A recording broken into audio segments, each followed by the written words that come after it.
The power of the holiday of Easter lies in its hidden truth about resurrection.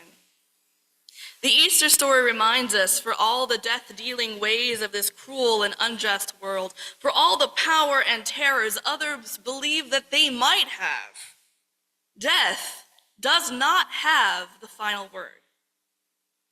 For us to understand this, let's consider the events of the Easter story. Here was a popular rabbi, a dark-skinned Palestinian Jewish man, spreading messages about love and peace, but what it meant to truly follow faith and justice. Here was someone who defied regularly religious and secular laws, someone who'd argued about the ways that money was used, someone who flouted social convention, and who helped and was present for the marginalized, the poor, the sick, or the outcast.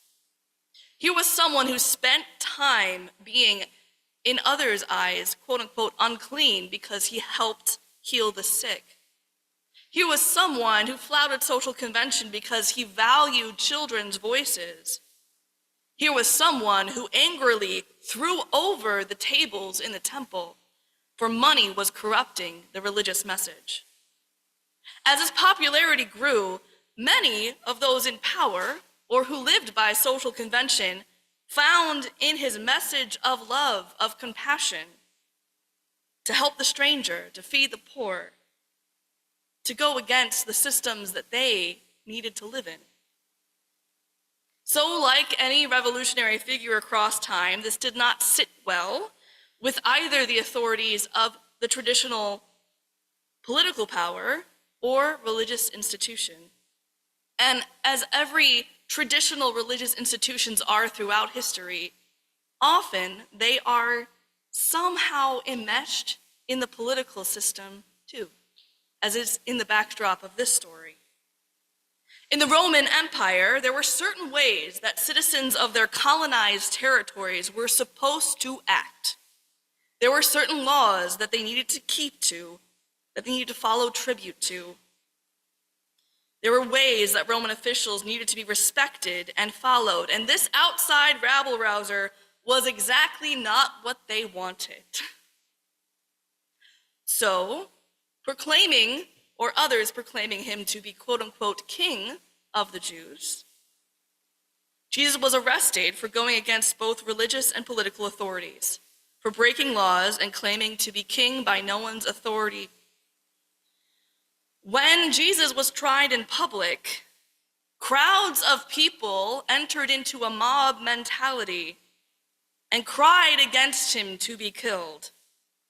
And so, to make an example of him, Jesus was mocked with a crown of thorns for daring to consider himself king, and was treated similarly to robbers and thieves, tortured to a public death. I lay all of this out to show you how the systems in power systematically paved a way to exert their word as final, to say that their power, their right, their sovereignty was more important than someone else's life. The arrest happened because he was scaring or defying authorities. The public trial, where crowds of people turned into mobs against him, happened not in a vacuum, but in a shadow under Roman classism and power and struggle. And this continued to give way to a public discrediting of his character, of this dark-skinned outsider. The extreme conditions of his death was so that he could be made an example of, so others would fear what might happen if they tangled with Rome the wrong way. Right? Does any of that sound familiar? Just throwing that out there. We are living in interesting times right now. We're living in times where people who use their right to speak freely, including about the war in Gaza, have been taken without due process to prisons and jails. We have seen people literally disappeared off the streets because they were a gang member or part of MS-13, yes? Instead of fair trials, They're blasted in the media like a mob mentality, as if they are bad actors, and they're shown as an example of who has the final say, right?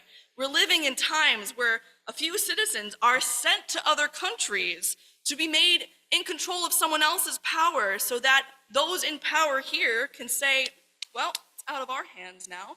We are living in times where even the concept of empathy, something I thought was simple, is seen as a sin against religious and political authorities in our lives. Isn't it fascinating that once again we are back here? This is not the only time this has happened. This has happened in countries around the world for as long as things have existed. And if we only focus on the Easter story in this part of punishment, in this death, arrest, and torture, we also might feel hopeless and powerless, just as I'm sure the early disciples and friends and followers of Jesus did too. We might look at the news and the terrible things going on and the decrees coming from on high as if there is nothing we can do but just submit to those who have the final word. But that's not what happened. Not in the Easter story. Instead, when women were coming to mourn and prepare for the body, they discovered an empty tomb, a mystery. They discovered a possibility of new life. Death did not have the final word. Love and life did. Whatever you may or may not believe about the resurrection story, over 2,000 years later, the Roman Empire is long gone. But what lives on? The story of someone who was seen as so puny and forgettable, they would make an example out of him. The story of someone who was thought to be an outsider, someone who was supposed to be erased from history. The story of love and peace and a way to live. That is what has thrived on over 2,000 years later. The death-dealing powers of that empire could never last. Love did instead. This is where hope springs from.